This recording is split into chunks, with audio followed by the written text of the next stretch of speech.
ଜୟ ଜଗନ୍ନାଥ। ସାକ୍ଷୀ ଭାବ।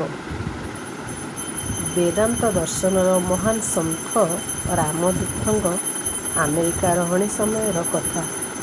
ସେ ରହୁଥିବା ସ୍ଥାନର ନିକଟସ୍ଥ ଗଳିରେ ବୁଲୁଥିବା ସମୟରେ ଏକ ଭୁଲ ବୁଝାମଣା ଯୋଗୁଁ କିଛି ଉଦଣ୍ଡ ଯୁବକ ତାଙ୍କୁ ମାରଧର କଲେ। ସାଧୁ ମହାତ୍ମା କୌଣସି ପ୍ରତିବାଦ ନ କରି ସେଠାରୁ ନିର୍ବିକାର ଭାବରେ ନିଜ ରହଣି ସ୍ଥାନକୁ ଫେରିଲେ। ଟଣା ଓଟରାରେ ପିନ୍ଧିଥିବା ପୋଷାକର ଅନେକ ଅଂଶ ଛିଣ୍ଡି ଯାଇଥାଏ, ଆଉ ସାରା ଶରୀରରେ ଖଣ୍ଡିଆ ଖାବରା ଚିହ୍ନ ବି ଦିଶୁଥାଏ ସ୍ପଷ୍ଟ ଭାବେ। ଶିଷ୍ୟମାନେ ନିଜ ଗୁରୁଙ୍କୁ ଏଭଳି ଅବସ୍ଥାରେ ଦେଖି ଖୁବ୍ ବିବ୍ରତ ହୋଇ ଏସବୁ କ'ଣ ଆଉ କିପରି ହୋଇଛି ବୋଲି ପଚାରିଲେ। ରାମସ୍ୱାମୀ ହସି ହସି କହିଲେ, ଆଜି ରାମ ବହୁତ ମାଡ଼ ଖାଇଛନ୍ତି। ଆଶ୍ଚର୍ଯ୍ୟ ହୋଇ ଜଣେ ଶିଷ୍ୟ ପଚାରିଲେ, ରାମ ମାନେ କିଏ, ଆପଣ ତ?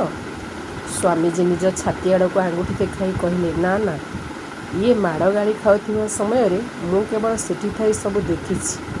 ଏହା ହେଉଛି ସାକ୍ଷୀ ଭାବ।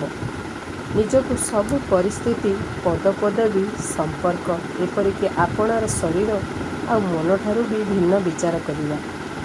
ଜନ୍ମରୁ ମୃତ୍ୟୁ ପର୍ଯ୍ୟନ୍ତ ମଣିଷକୁ ବିଭିନ୍ନ ଅବସ୍ଥା ଆଉ ପରିଚୟର ସାହାରାରେ ବଞ୍ଚିବାକୁ ପଡ଼େ। ମାତ୍ର ଏସବୁରୁ କୌଣସି ଗୋଟିଏ ବି ଏକାନ୍ତ ନିଜସ୍ୱ ନୁହେଁ। ଯେଉଁ ନାମରେ ଆମେ ପରିଚିତ, ଯଦି ସେଇ ନାଁ ବଦଳରେ ଜନ୍ମ ସମୟରେ ଘର ଲୋକ ଆଉ କିଛି ଅଲଗା ରଖିଥାନ୍ତେ, ତେବେ ଆମକୁ କେବଳ ସେଇଟା ହିଁ ନିଜ ନାଁ ଭଳି ଲାଗନ୍ତା। କିଛି ଲୋକ ବିଭିନ୍ନ କାରଣରୁ ନିଜ ନାମ ପରିବର୍ତ୍ତନ କରନ୍ତି। ଏସବୁ ସତ୍ତ୍ୱେ ଭିତରର ପ୍ରକୃତ ମଣିଷ ଅପରିବର୍ତ୍ତିତ ରୁହେ। ପ୍ରତିଟି ପଦପଦବୀ ମଧ୍ୟ ସେଇଆ। ମନ୍ତ୍ରୀ ବୋଲାଉଥିବା ଲୋକଟି ପଦ ଚାଲିଗଲେ ମନ୍ତ୍ରୀ ପୂର୍ବରୁ ପୂର୍ବତନ ଲାଗି କିଛି ସମୟ ଭିତରେ ପାଏ ନୂଆ ପରିଚୟ।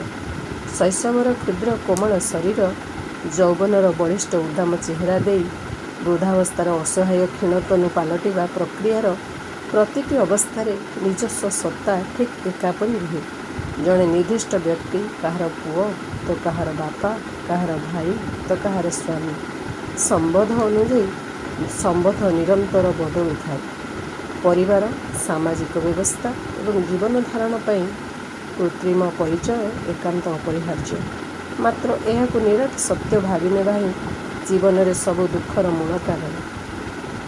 ଅସଲ ସତ୍ୟ ହୃଦୟଙ୍ଗମ କରି ସାକ୍ଷୀଭାବ ନ ଆସିବା ଯାଏ ବନ୍ଧନ ଓ ଦୁଃଖରୁ ମୁକ୍ତି ପାଇବାର କୌଣସି ଉପାୟ ନାହିଁ। ବର୍ଷ ବର୍ଷ, ଏପରିକି ଜନ୍ମ ଜନ୍ମର ଏହି ମିଥ୍ୟା ଆମ ମନ, ବୁଦ୍ଧି ଆଉ ଚିତ୍ତରେ ଏପରି ଧାରଣା ସୃଷ୍ଟି କରିଛି, ମହାପୁରୁଷମାନେ ବି ଏଥିରୁ ମୁକୁଳିବା ମୁସ୍କିଲ, କିନ୍ତୁ ଅସମ୍ଭବ ନୁହେଁ। ଜୀବନରେ ଆନନ୍ଦ ଉପଲବ୍ଧି ପାଇଁ ଏ ଦିଗରେ ନିରନ୍ତର ପ୍ରଚେଷ୍ଟା ଜାରି ରଖିବା ବିଧେୟ। ଜୟ ଜଗନ୍ନାଥ।